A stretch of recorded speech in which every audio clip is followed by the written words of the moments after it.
बिस्मिल्लाहिर्रहमानिर्रहीम। अस्सलामु अलैकुम वरहमतुल्लाहि वबरकातुहू। दोस्तों, मेरे नावल हम सफ़र के सीज़न 6 और एपिसोड नंबर 21 में आप दोस्तों को खुशामदीद। अगर आप मेरे चैनल पर नए हैं तो चैनल को सब्सक्राइब करें और साथ में लगे घंटी के बटन को ज़रूर दबाएं ताकि हर नई वीडियो का नोटिफिकेशन आप दोस्तों तक सबसे पहले पहुंच सके। वीडियो अच्छी लगे तो इसे लाइक और अपने दोस्तों के साथ शेयर भी लाजमी करें। चलिए दोस्तों, बढ़ते हैं अपनी नेक्स्ट एपिसोड की तरफ। इम्तिसाल आज बहुत अरसे के बाद ताशफीन अरहम के बंगले पे आई थी। इसे अपने भाई की खातिर आना ही था। ताशफीन अपनी बेटी को देख के मुस्कुराए थे। इम्तिसाल, कैसी हो मेरी बच्ची? जबकि इम्तिसाल सपाट नज़रों से इन्हें देख रही थी। इसे इस शख्स से कोई दिलचस्पी नहीं थी। हदीद के लिए प्रपोज़ल लेके जाना है, अरहान अली ख़ान की बहन के लिए। सोचा आपको बता दूं। एज़ अ फादर आप अपना फ़र्ज़ निभाने के लिए मेरे साथ अगर आना चाहें तो। लहजा भी सर्द और सुपाट था। ताशफीन मुस्कुराए थे। ये तो बहुत अच्छी बात है, मेरा बेटा इतना बड़ा हो गया है। इनके लहजे में मोहब्बत थी। जी, हो गया बड़ा, आपका बेटा शादी के काबिल भी हो गया। वो अब भी सर्द लहजे में बात कर रही थी। ताशफीन ने अपनी बेटी को गौर से देखा था। कितनी अजनबी लग रही थी वो, कितना सर्द बर्ताव था। इन्होंने गहरा सांस लिया। कब जाना है? शाम को, कह के इम्तिसाल जाने के लिए मुड़ी थी। जब ताशफीन ने इसे आवाज़ दी थी इम्तिसाल, वो रुक के इसे देखने लगी। कुछ देर बैठो बेटा, वो नरमी से कह रहे थे। इम्तिसाल ने एक सर्द निगाह इन पे सरता पैर डाली। मुझे ऑफ़िस जाना है, कह के वो वहाँ से निकलती चली गई। ताशफीन वहीं खड़े रहे। जवानी का जोश कम हुआ तो उन्हें ये एहसास भी हो गया था कि बच्चों को सिर्फ पैसे नहीं चाहिए होते, इन्हें बाप की सरपरस्ती, बाप का साया, बाप की मोहब्बत भी चाहिए होती है। और ताशफीन अरहम दूसरी शादी के बाद ये सब भूल चुके थे। एक बाप के फ़राइज़ वो भूल चुके थे जो अब इन्हें याद आ रहे थे। नाज़िया अपने गीले बाल ड्राई कर रही थी जब आलियार ने बिल्कुल अचानक इसकी कमर पे हाथ रख के इसे अपने करीब किया था। नाज़िया ने एक भरपूर घूरी से इसे नवाजा था। किधर गायब रहती है मेरी मिसिस, जो मुझे नज़र ही नहीं आती? इसकी गर्दन पे में चेहरा छुपाए वो पूछ रहा था। मेरा मिस्टर भी तो गायब रहता है, बीवी को घर ला के भूल ही गया है। वो भी तंज करना नहीं भूली थी। आलियार ने नज़र उठा के इसे देखा, इसके अक्स को आईने में देखा था। वहाँ क्या फरमान है आपके मिसिस, मतलब मैं गायब रहता हूँ? वो ड्रायर रख के इसकी तरफ मुड़ी थी। यस माय डियर हबी, अपनी बीवी को टाइम नहीं देते आप?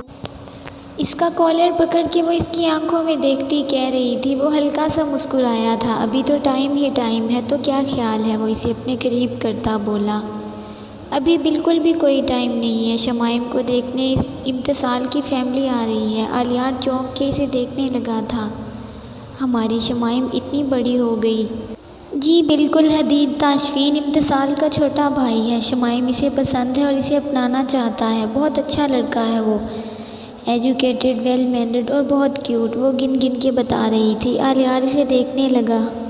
ये क्यूट वाली बात हजम नहीं हुई तो इनो बना के पी लो, वो मुंह बना के बोली थी। हे यू, आलियार इसकी तरफ लपका, लेकिन नाज़िया पीछे हटी थी। फ्रेश हो के आओ जल्दी, वो लोग आ रहे होंगे। आलियार वहीं रुक के इसे देखने लगा था। तुम्हें तो मैं देख लूँगा, वो इसे धमकी आमेज़ लहजे में कहता वॉशरूम की तरफ जाने लगा था। रात को मैं इम्तिसाल के फ्लैट जा रही हूँ, इसने अचानक से कहा था। वर्ट आलियार मुड़ा और अब कड़े तेवरों से इसे घूर रहा था। तुम कहीं नहीं जा रही, पहले प्रॉमिस करो तंग नहीं करोगे। इसके चेहरे पे शरारत थी। आलियार कुछ देर इसे देखता रहा। तुम्हारी तो, कह के वो इसके पीछे लपका था, लेकिन नाज़िया फुर्ती से कमरे से निकल के दरवाज़ा बंद कर चुकी। आलियार भी सर झटक के वॉशरूम की तरफ बढ़ गया, जबकि नाज़िया अपनी हंसी दबाती सीढ़ियाँ उतरने लगी। मेहमानों के आने से पहले वो सब देख लेना चाहती थी। हदीद इम्तिसाल के साथ बाहर आया था ताकि दोनों बहन भाई अरहान अली ख़ान के घर जा सकें, जबकि इसकी नज़र सामने खड़े ताशफीन अरहम की कार पे पड़ी थी। इसने रुक के सर्द नज़रों से इस कार में बैठे वजूद को देखा था, फिर अपनी बहन को देखने लगा। एमी, ये क्यों आए हैं यहाँ? मैंने बुलाया है, इम्तिसाल ने इसकी तरफ देखते हुए कहा था। बट वाई एमी, ये क्यों जा रहे हैं हमारे साथ? गुस्सा इसके लहजे से छलक रहा था और चेहरे पे भी। रिलैक्स हदीद, इम्तिसाल ने इसे तसल्ली दी। कभी कभी हमें ऐसे डिसीजंस लेने पड़ते हैं जो हमारी मर्ज़ी के ख़िलाफ़ होते हैं, बट इट्स ओके, जो भी है हमारे फादर हैं, सो बेटर हमारे साथ जाएं। वो हदीद को समझा रही थी। लेकिन हदीद फिर भी लब भींजे हुए था। दोनों कार तक आए थे। ताशफीन अपनी गाड़ी से बाहर निकले थे और मुस्कुरा के दोनों को देखने लगे। चलते हैं। इम्तिसाल हदीद का हाथ दबाती गाड़ी की तरफ आई। ना कोई सलाम ना हाल चाल पूछा। ताशफीन अपने बेटे को देख रहे थे। हदीद भी नज़रें चुराए गाड़ी में जाके बैठ गया। ताशफीन के चेहरे पे ज़ख्मी मुस्कुराहट उभर के मासूम हुई थी। इनका ही बोया हुआ था ये सब जो यूँ सिला मिल रहा था इन्हें। वो भी गाड़ी में बैठ चुके थे और गाड़ी अपनी मंजिल की तरफ बढ़ रही। गाड़ी में मौजूद तीनों नफूस खामोश थे। अजीब तनाव वाली खामोशी थी। इम्तिसाल ने किन अखियों से ताशफीन को देखा, वो बाहर देख रहे थे। इसे अब शर्मिंदगी हो रही थी और वो यही सोच रही थी कि इसे मरुवतन सलाम कर लेना चाहिए था। नरम सा दिल इसका अब दुख रहा था इस शख्स के लिए। लेकिन फिर सर झटक के बाहर देखने लगी। मुझे क्या? ताशफीन चुपचाप बाहर देख रहे थे। दिल पे अजीब सा बोझ आन पड़ा था। अजीब एहसासात में घिर गए थे वो। एक नाकारा चीज़ की तरह खुद को महसूस कर रहे थे जो घर के किसी कोने में पड़ी रहती है और खुद नज़े करम के लिए तरसती है। वही हाल इनका भी हो रहा था जो अपने दोनों बच्चों के एक नज़रे करम के लिए तरस रहे थे। लेकिन वक्त हाथ से मट्टी की तरह फिसल चुका था। कुछ हाथ में ना था, खाली हाथ थे वो। अपने ही किए की सज़ा भुगतना पड़ जाए तो इसकी क्या हालत होती है। वही हालत अभी ताशफीन अरहम की थी। निकाह की तारीख पक्की हुई थी। हदीद मुस्कुरा रहा था। कन अखियों से रवाहा के पहलू में बैठी शमाइम को भी एक एक नज़र डाल के देख लेता, जिसके हाथ में इसके नाम की अंगूठी अभी अभी अनाजिया ने पहनाई थी। वो खुश थी। हदीद के चेहरे पे भी मुस्कुराहट देख के इम्तिसाल से भी ज़्यादा खुश हो रही थी वो। शमाइम भी इसे अजीज़ थी। दोनों ही बिन माँ के बड़े हुए थे और दोनों बेहद खुश थे। निकाह की तारीख तय हुई और रुखसती इनकी स्टडी के कंप्लीट होने के बाद के लिए रखी गई थी। इम्तिसाल चुपके से एक नज़र ताशफीन अरहम पर डाली थी जो अरहान अली ख़ान के साथ कुछ डिस्कस कर रहे थे। बात करते करते वो एक एक नज़र हदीद पे भी डाल लेते। इनके चेहरे पे अजीब सी अज़ियत थी। हदीद ने मुरवतन भी इनसे बात नहीं की थी। इनके मुबारक हो कहने पे भी खामोश रहा था। इम्तिसाल को अजीब दुख ने आन घेरा था।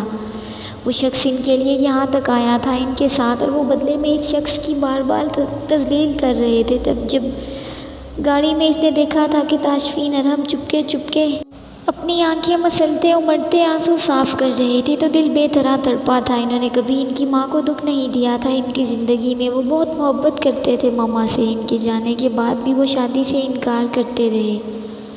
लेकिन फिर एक दिन उन्होंने शादी कर ली। इनकी नई बीवी को वो कभी माँ का दर्जा ना दे सके। वो भी खींची खींची रहती थी और फिर तनाव इतना बढ़ा कि वो दूर होती गई। ताशफीन अरहम से फ्लैट के सामने कार रुकी थी। हदीद नीचे उतर के तन फन करता जा चुका। इम्तिसाल ताशफीन अरहम के चेहरे को देख रही थी।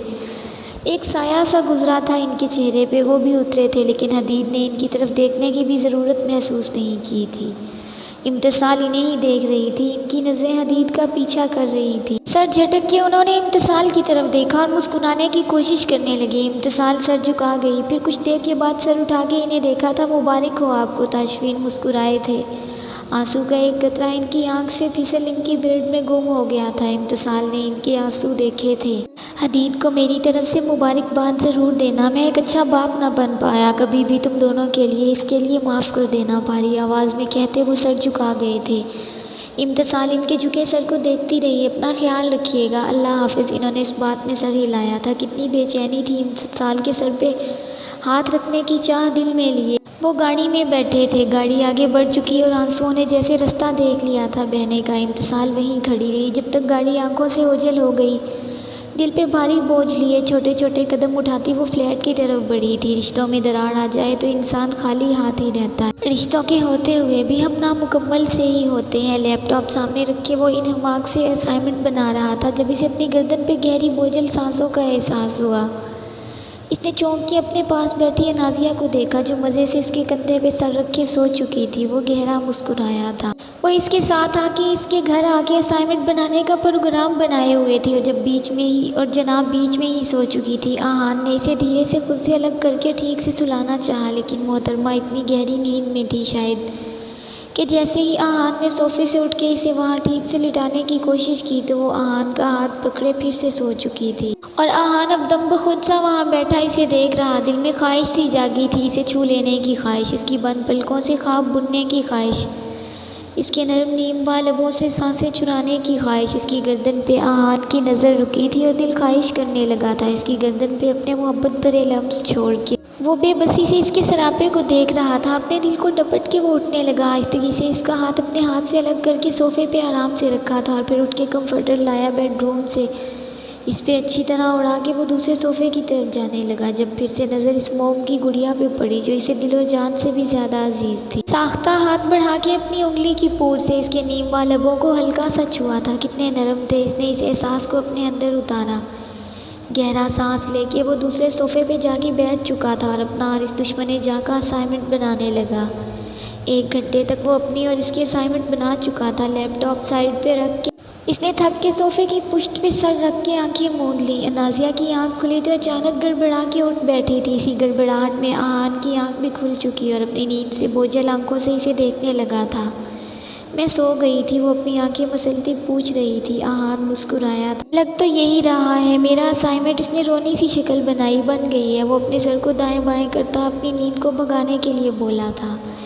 इसे मालूम था अब मोहतरमा के सवालों का सिलसिला शुरू होने वाला है। कौन सी नींद, कहाँ की नींद तुमने बनाई आहान? वो आंखों में प्यार बसाए इसे देख रही थी। इसने इस बात में सर हिलाया। इसे आहान के चेहरे पे काफ़ी थकावट महसूस हुई थी। मैं कॉफ़ी बना के लाती हूँ तुम्हारे लिए। वो एकदम अपनी जगह से उठी थी। बौखलाहट में पाँव नीचे पड़े कम्फर्टर में फंसा और धड़ाम से आहान पे आ गिरी थी। आहान ने इसे जल्दी से बाजुओं में भर लिया था। And are you okay? ठीक हो? चोट तो नहीं आई? वो परेशानी से पूछ रहा था जबकि वो उठने की कोशिश करने लगी। हाँ, ये कम्फर्टर भी ना अजीब। वो उठने की कोशिश करती बोली, लेकिन इसके गले की नाजुक सी चेन आहान की शर्ट के बटन में फंसी थी। ओहो मेरी चेन। वो परेशानी से अपनी चेन इसकी शर्ट के बटन से निकालने की कोशिश करने लगी। इसके परेशान चेहरे पे इसके बिखरे बाल, इसकी झुकी नज़रें अपनी चेन निकालने की तगोदो करती। आहान बेख्तियार से अपने बेहद करीब देखे गया। दिल में हलचल सी हुई थी। सांसें भी मुज़तरिब हुई थी। उंगली की पूंछ से इसके बाल कानों के पीछे करने लगा बेहद नरमी से। अनाज़िया ने चौंक के इसे देखा था। इन आंखों में तो मोहब्बत का जहां आबाद था। बेलौस मोहब्बतों के लो देते जज्बे। वो बस इसकी इन ग्रे कलर की आंखों में देखती रही जिनके बारे में वो हमेशा कहती थी ये डार्क ग्रे है या लाइट ग्रे। दिल की धड़कन कभी मध्यम होती तो कभी तेज़। गाल दहकने लगे थे इन नज़रों के तसादुम से। आहान ने हाथ बढ़ा के अपने अंगूठे से इसके गाल को रब किया था। इसकी बेसाख्ता नज़रें झुकी थी। पलकों में लर्जिश थी। इसके लबों को बेसाख्ता छुआ था अंगूठे से। आहान वो बस इतना ही कह पाई। इस लम्हे की गिरफ्त से निकलना आसान नहीं था। वो ये चेन बटन मुहकलाई। आहान बमुश्किल खुद को इस लम्हे की गिरफ्त से आज़ाद करने लगा। इसने आराम से चेन को अपनी शर्ट के बटन से अलग किया। नरमी से अपने पुरहिद्दत लब इसकी पेशानी पे रखे अपनी मोहब्बत की मेहर सब्त की थी और फिर अनाज़िया की उठने में मदद करके खुद भी खड़ा हो चुका। अनाज़िया नज़रें झुकाए अपने बाल बांधने लगी जबकि आहान इसके सरापे को नज़र भर के देखता कहने लगा था भूख लगी होगी, कुछ बना भी लेते हैं साथ में। एन ने इस बात में सर हिलाया और फिर इसके साथ किचन की तरफ बढ़ गई। आहान एक बात तो बताओ, आज़र इसका क्लासमेट इसके सामने बैठा कह रहा था। हाँ पूछो। आहान अपना मोबाइल छोड़ के इसे देखने लगा। अनाज़िया ने कभी कहा कि वो तुमसे शादी करना चाहती है? आहान ने चौंक के इसे देखा था। क्यों नहीं, मतलब क्या पता वो टाइम पास कर रही हो। इसे तुम्हारे फादर का भी पता है, माफिया में है। वो एक इज़्ज़तदार घर की बेटी है। क्या वो या इसकी फैमिली तुमसे रिश्ता जोड़ने के लिए मानेगी? तीर निशाने पे लगा था। आज़र इसे ही देख रहा था जिसके चेहरे पे तफक्कुरात थे। यूँ करो, इसे यूनी ग्राउंड में सबके सामने प्रपोज करो, देखो क्या कहती है वो। आज़र ने एक और शोशा छोड़ा। सबके सामने क्यों? आहान अचंभे से इसे देखने लगा। वो इसलिए कि यूनी के पॉपुलर कपल हो तुम दोनों। सबके सामने प्रपोज करोगे तो सबके सामने ही जवाब देगी वो। अब जिनको तुम दोनों से मसला है इनका मुंह भी बंद हो जाएगा। आहान नासमझी से इसे देखता सर इस बात में हिलाने लगा तो आज़र के लबों पे मुस्कुराहट फैल गई थी। इस तरह आज़र ने नाज़िया से भी कहा जब प्रपोज करे तो फर्स्ट टाइम में ही इसे हाँ मत कह देना। तुम थोड़ा तंग करना, थोड़ा तड़पाना, वहाँ से चली जाना। जब वो तुम्हारे पीछे आएगा तब हाँ कह देना। नाज़िया हंसने लगी थी। वाओ, मतलब मिनी हार्ट अटैक। आज़र भी मुस्कुराया था। यस, लेकिन अंजाम से बेखबर नाज़िया इसकी बात मान गई थी और पल पल इस लम्हे का इंतज़ार करने लगी कि कब आहान इसे प्रपोज़ करेगा। जारी है दोस्तों अगर आपको वीडियो पसंद आए तो इसे लाइक और अपने दोस्तों के साथ शेयर लाजमी करें। और अगर आप मेरे चैनल पर नए हैं तो चैनल को सब्सक्राइब करें और साथ में लगे घंटी के बटन को ज़रूर दबाएं ताकि हर नई वीडियो का नोटिफिकेशन आप दोस्तों तक सबसे पहले पहुंच सके।